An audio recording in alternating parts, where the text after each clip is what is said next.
আসসালামু আলাইকুম। ওয়েলকাম করছি আর নিউজ করছে। ভিন্ন ধর্মের মতদর্শী যারা শুনছেন তাদেরকে অসংখ্য ধন্যবাদ। আহ, ঘটনা হলো বিপিএল নিয়ে। তো অনেকেই শুনছেন বা দেখছেন ইউটিউবে। তখন এই খবর পুরাতন হয়ে গেছে। তো আমি ওই ঘটনায় বলবো, কিন্তু ছোট্ট কিছু টুইস্ট অ্যাড করব। আহ, সেটা হলো মেবি পরশুদিন আমি দেখছিলাম বিডি কিক টাইমের একটা প্রতিবেদনে।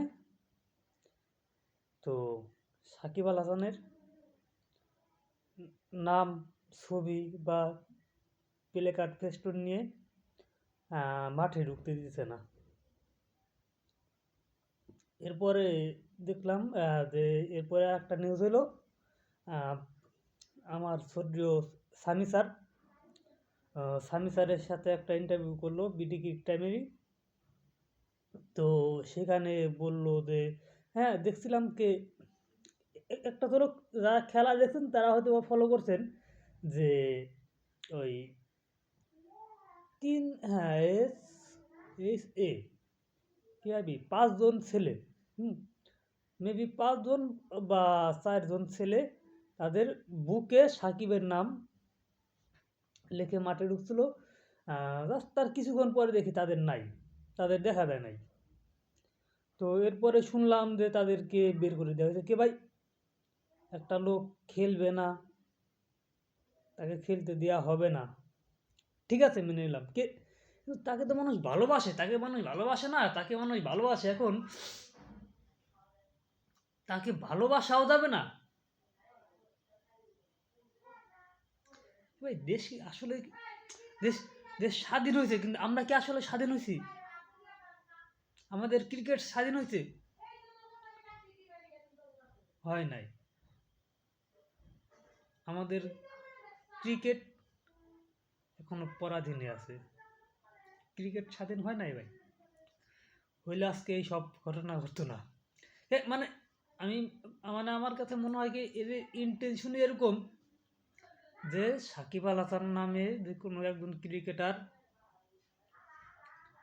ছিল বাংলাদেশে, এটা অন্ততপক্ষে বাংলাদেশের যে মাঠগুলো আছে ওই মাঠে এর কোনো অস্তিত্ব রাখা যাবে না।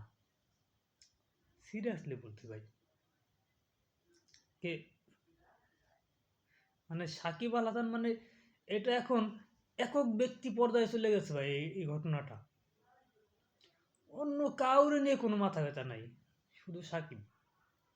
মানে যত অন্যায় অত্যাচার সব সাকিব করছে। সে যখন এমপি ছিল না, খেলোয়াড় ছিল, তখন সে আগে আগে করছে। এরপরে এমপি 7 মাস এমপি হয়ে আরো সব করেছে, খুন গুম তা সব। এ ভাই, পুলিশ তো সব, পুলিশের উপরে হুকুম আছে, পুলিশ বাস্তবায়ন করছে ভাই। পুলিশ কোনো ব্যক্তির চাকর না, পুলিশ রাষ্ট্রের চাকর। পুলিশে রুল আউট করেন আপনি পারবেন না। একজন সাকিব সামনের পার নাই, সাকিব দেশে নাই, যার কারণে তাকে নিয়ে যা ইচ্ছে করতেছেন ভাই, যা ইচ্ছে করতেছেন। এটা ঠিক না ভাই। এটা বুঝতে হবে যে বৈষম্যের পরবর্তী সময়ে এই দেশ এখন আহ, পরিচালিত হচ্ছে। তার মানে কি, মানে বর্তমান যে মন্ত্রণালয় আছে বা cricket board, top to bottom সবাই মিলে সম্মিলিত প্রচেষ্টা চালাইতেছে যে সাকিবের নাম বন্ধ কোনো অস্তিত্ব বাংলাদেশে থাকবে না ভাই। আর কে রুলে নিয়ে এই ষড়যন্ত্র চলছে আই ডোন্ট নো। কিন্তু সাকিবকে নিয়ে যে চলতেছে এটা মানে চোখের সামনে দৃশ্যমান ভাই।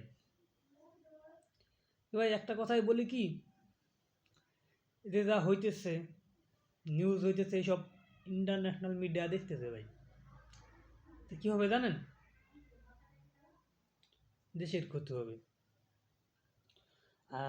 বাংলাদেশে মিনিমাম 20 থেকে 30টা, এর বেশি হইতে পারে বা কম হইতে পারে, I don't know exactly figure, এরকম মিডিয়া আছে যেখানে প্রায় 500-700 বা 1000-এর মতো কর্মী কাজ করে ভাই। যদি বাংলাদেশের ক্রিকেট যদি বন্ধ হয়ে যায়, ধরেন যে কেনিয়া, হুম, নেদারল্যান্ড কেনিয়া তো ভালো, যদি এরকম হারায় যায় তাহলে এরা কি নিউজ করবে? একটা দেশে যদি ইন্টারন্যাশনাল খেলা না হয়, একটা দেশ যদি ইন্টারন্যাশনালি তাই খেলতে না পারে, তাহলে তারা কি নিউজ করবে? নিউজ করার কিছু নাই। তখন দেখেন কতগুলো মানুষের পেটে লাথি পড়বে। এরপরে ক্রিকেট বোর্ড সভাপতি, ডিরেক্টর, হ্যান ত্যান বহুত অনেকেরই রুজি রুটির যে একটা লাইন, ওটা অফ হয়ে যাবে ভাই। তো ভাই সেই ক্ষেত্রে এখন দেখেন আপনারা কি করতেছেন, মানুষের উপকার না ভাই, মানুষের ক্ষতি করতেছেন, মানুষের পেটে লাথি দিতেছেন ভাই। আমার কথা যদি বলি কে না ভাই, আমি এখনো ওইরকম কন্টেন্ট ক্রিয়েটার হয়ে ওঠেনি, ঠিক আছে? আর আমি এটা দিয়ে যে আমার পেট চালাইতে হবে এরকমও কিছু না ভাই। আল্লাহ আমাকে কর্ম করার ক্ষমতা আছে, আমি কর্ম করে খাইকে। হ্যাঁ, এখন তাইলে আপনারা বলতে পারেন যে আমি ভিডিও কেন করি ভাই। ভিডিও করি অনেকটা আপনাদের সাথে আড্ডা দেওয়ার মতো, সবার সাথে কানেক্টেড থাকার জন্য। ক্রিকেট নিয়ে আমার ভাবনাটা বা যা হইতেছে এইসব নিয়ে একটা আলোচনা আমিও করি, আপনাদের সাথে শেয়ার করি, ধরেন একটা আড্ডা দেওয়ার মতোই। এই ভাই, তাছাড়া যে আমার এটা দিয়ে ইনকাম করে চলতে হবে এরকম কোনো কথা নাই ভাই, ঠিক আছে? তো যাই হোক, সবাইকে উদ্দেশ্য করে একটা কথাই বলি, ক্রিকেটের সাথে যারা যুক্ত আছে বা এই যে সব কর্মকাণ্ড করতেছে এইসবের সাথে যারা যুক্ত আছে, প্লিজ আপনারা যা ইচ্ছে করেন, কিন্তু প্লিজ মিডিয়ায় যেন না আসে। মিডিয়া আসলে হবে কি জানেন, এই যে বললাম প্রায় 30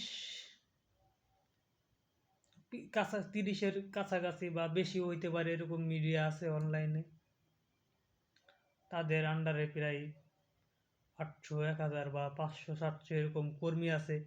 বা এদের পেটে লাথি পড়বে ভাই, এদের পেটে লাথি পড়বে। কে এখন যদি খেলায় না থাকে তাহলে এরা কি নিউজ করবে? আর যদি কোনো নিউজ না করে তাহলে তো এদের কোম্পানি, এদের প্রতিষ্ঠান তো এদেরকে শুধু শুধু বেতন দিবে না, আর এর জন্য দেয় আপনারা ভাই। বা এটা এখন স্বাধীন হয়েছে, এখন পরাধীন নাই, কিন্তু আপনাদের মতো কিছু কিছু লোকের কারণে এখনো পরাধীনের মতোই আছে ভাই। ভাই এরকম ভাবে কাজ করবেন যেন আগে এখন কোনো জনগণ না বলতে পারে যে এই সরকারের থেকে আগে সরকার ভালো ছিল। আগের সরকার ডেফিনেটলি ভালো ছিল না, অবশ্যই খারাপ ছিল, কিন্তু আপনাদের কর্মকাণ্ডের কারণে যেন এরকম কথা পাবলিক বা আমরা বলতে বাধ্য না হই। তো দর্শক, এই ছিল এখনকার মতো আপডেট। তো পুরো ভিডিওটা নিয়ে আপনাদের যদি কোনো মন্তব্য মতামত থেকে থাকে অবশ্যই কমেন্ট বক্সে জানাবেন। আর যারা ফেসবুক পেজ থেকে দেখছেন অবশ্যই ভিডিওটাতে লাইক দিয়ে শেয়ার করে দেবেন এবং পেজে ফলো দিয়ে সাথে থাকবেন। আর ইউটিউব চ্যানেল থেকে যারা দেখছেন অবশ্যই চ্যানেলটাকে সাবস্ক্রাইব করে দিবেন এবং নোটিফিকেশনটা অন করে দিবেন যেন সকল মুহূর্তে সমস্ত আপডেট আপনাদের কাছে পৌঁছাতে পারে। ধন্যবাদ সবাইকে। গ্রেট কেয়ার, ভালো থাকবেন, আল্লাহ হাফেজ।